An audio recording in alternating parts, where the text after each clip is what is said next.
Welcome back to Sahara TV. My name is Rodolfo Okonkwo.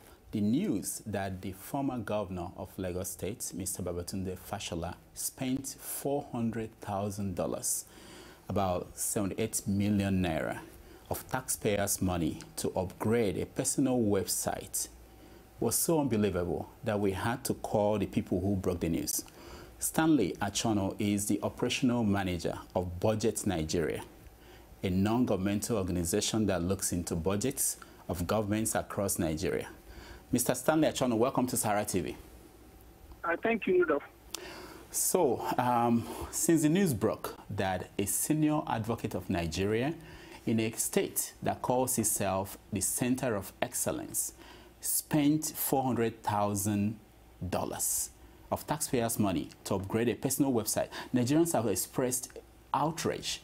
People do not believe that that happened. Give us a sense. How did your organization stumble on this? Well, it wasn't exactly, we didn't exactly stumble on it. For those who know, our work is to monitor government expenditure, from budgeting to procurement to execution and commissioning of projects. Anything that has to do with spending of government finances, we have our interest in it. And we are constantly, daily monitoring every government in Nigeria. As soon as we can find any financial information that has to do with public spending, we make sure we put it out there for the public to see. For a while, we have been having this, back and forth, campaign to say that state governments must start to publish their financial records. We have written articles about Achonu State and how it landed in the mess that they are in today. So daily we look through all of the state governments, and today, yesterday, we found this information on a public website. It wasn't private; nobody gave it to us. It's there in the open. It's on Lagos State Procurement Agency on their website. So they published all of the approved budget for 2014. It was published on May 13th, and we came across it yesterday. So that information is what we have just put out there in the public. We have made sure that we are linking it directly to our source. So for those who saw the news from our Twitter account and our Facebook page, we see that we have not hosted the document on our website. It's still there on Lagos State Government website. And it clearly says 78 million naira was budgeted for the maintenance of the former governor's website post May 29, 2015. So it's a public information. So we haven't exactly read the secret. It's there in the public. It's just that the amount that has been spent for this purpose is what has caused the outreach. Now, have you heard from the government of Lagos State on this? As of now, personally, I haven't.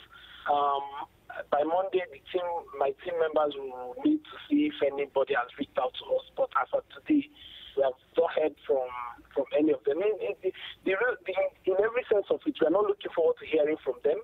They don't owe us any explanation. The people they owe explanation to are Lagosians.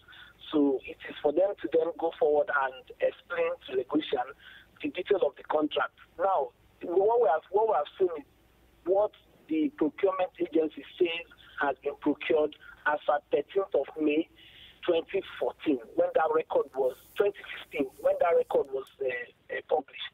So they owe us no explanation. If there's any explanation to be given, we don't want to be contacted.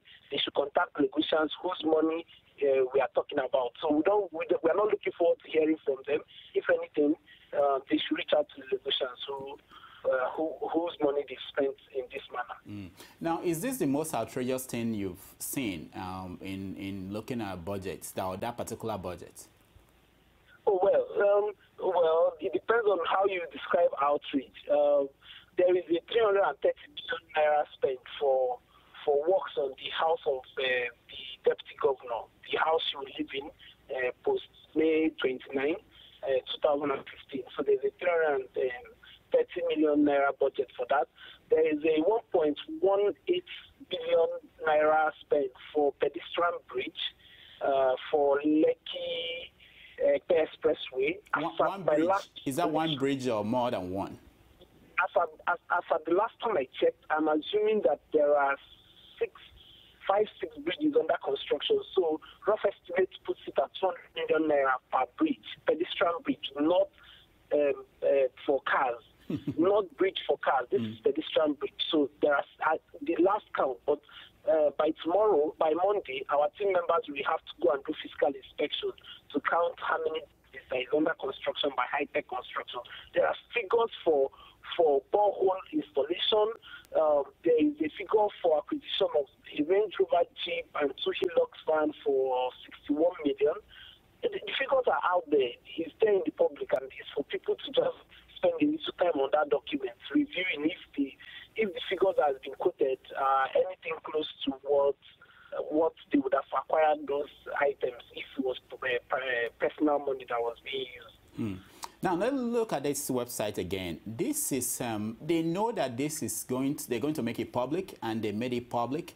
What does that say about how our public officials handle public funds? Because you would think that something that outrageous that they are willing to make public, that they wouldn't do something like this. What do you think is going on? Well, again, but you also recognize the fact that this contract was awarded last year, and it has been an issue of contention between my organization and the Lagos State government. We consistently say that, unlike the federal government, there is no real-time information with respect to budgeting, with respect to procurement and award of contract.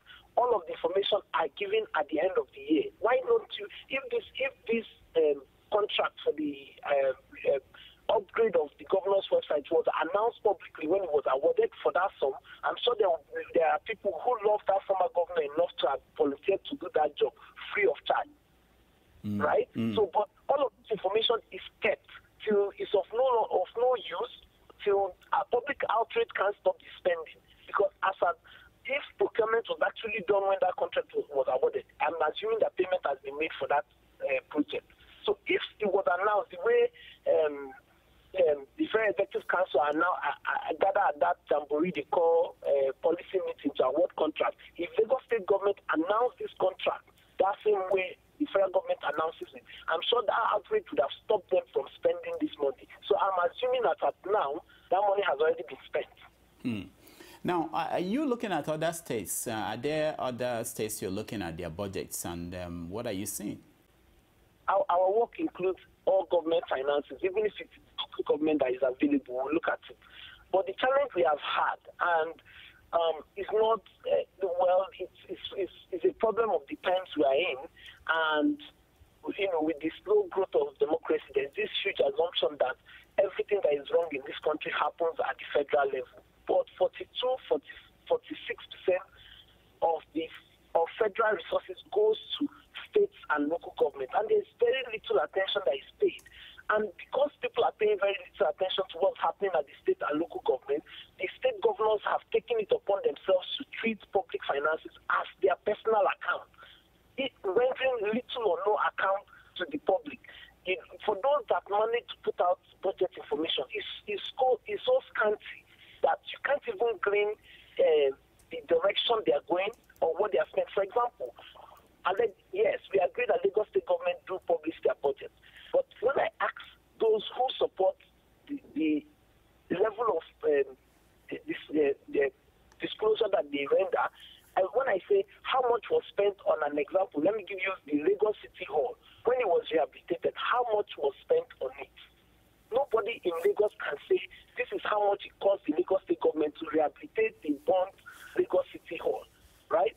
So that's not disclosure. If you give me an estimate that Ministry of Works will receive 20 billion at the end of 2014, I have no use for that kind of information, because I don't even know what road the money will be spent on. I don't know what housing projects you want to spend that money on. So we keep saying that, yes, there is no two ways about transparency. It's either you open the door so that we see it all, or you close it. So in Nigeria, well, before now, Governor Fayemi of Ekiti State used to, reduce the state budget. For some time, we received from Kebbi State. In the last year, Rivers State did publish their own budget. They're just very few. You can count them on your hand. At one point, we did send our consultants, some of my team members, around the states to go from state capital to get budget, even if it is in hard copy. In 1-2 states, they were treated as opposition figures. They didn't see why we should be interested in the state budget if we are not paid by the opposition. And this is a challenge with the kind of work we are doing. We are constantly treated to this kind of suspicion, even for the public that we work for. Since we broke this news, there's been all sorts of allegations of who has put us up to it. But we're not bothered.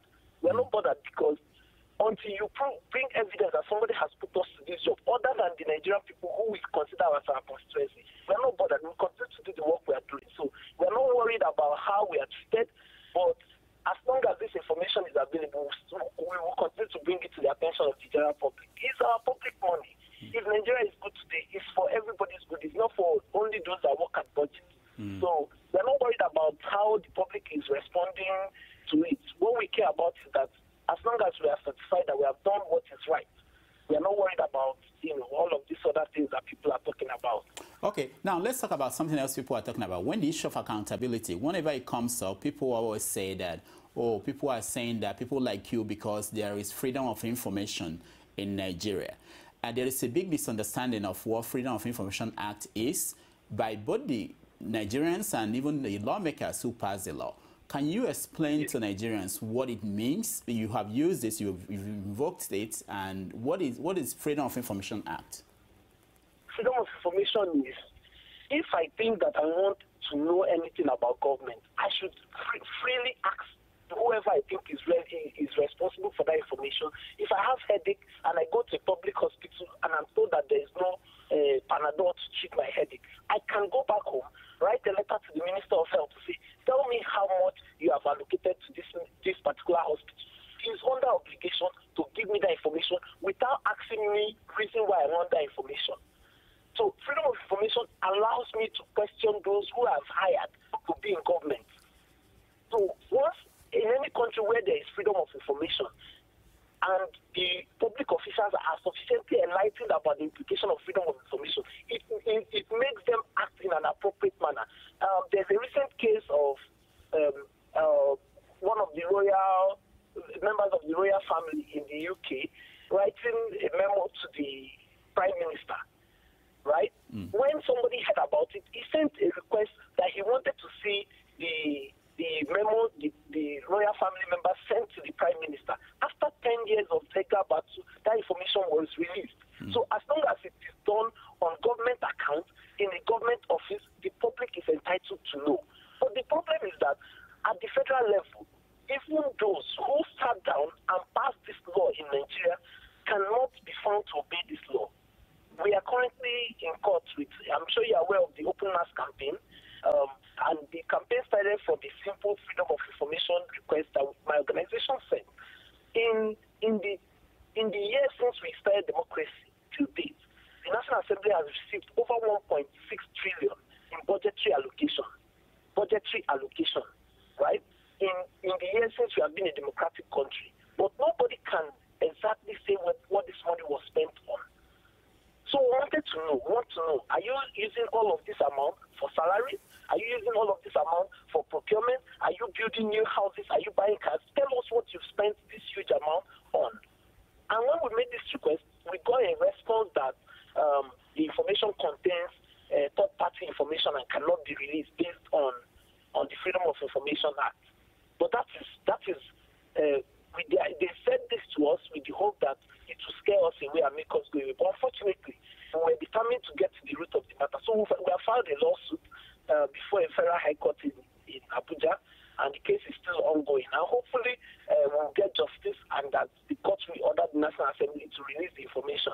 In the days after the last election and inauguration of the National Assembly, there were moves to reach out to us to say, can you withdraw this case, and then we can reach an amicable settlement. Well, there is no money in dispute. There is no personal dispute here. What is in dispute is if you put the information that we have asked for in public, it renders our case in court null and void, and we will simply withdraw our case.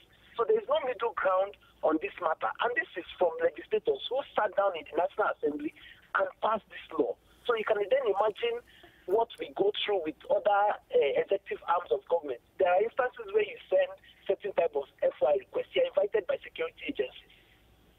So it is a long battle that we need everybody to be on every hand on deck to join us in this fight, because we're not fighting for ourselves, we're fighting for Nigerians. So these are things that Nigerians need to be aware of. And since we launched this, since we started this litigation with NASA, I would have expected that more people would have sent FOI requests, making the same demand of this National Assembly, because they are our service. We have put them in those offices to work for us. So why should I tell you to give me account of the money I've given to you, and then you tell me that it contains third-party related information, and that there's the patent issues involved? I'm like, how do you put personal information into a public budget? How? Is it your name that is personal information, or the amount you have earned out of public fund? We don't understand it. So it's a long battle that we have decided that on behalf of Nigerians, we are willing to go all the way to make sure that little things like this, doesn't keep occurring. That's what we are fighting. All right, Stanley, thank you so much for joining us. We're totally out of time. I hope you'll come back again, because we need to continue this conversation. Sure, anytime. Thank you so much. That was Stanley Achonu, who is the operations manager of budget. When we come back, we are going to go to Ghana and talk about the political situation there. And at the top of the hour, we are going to talk about NNPC. We are going to talk to an editor of an energy magazine on what's going on at NNPC and the Nigerian oil industry. So stay tuned.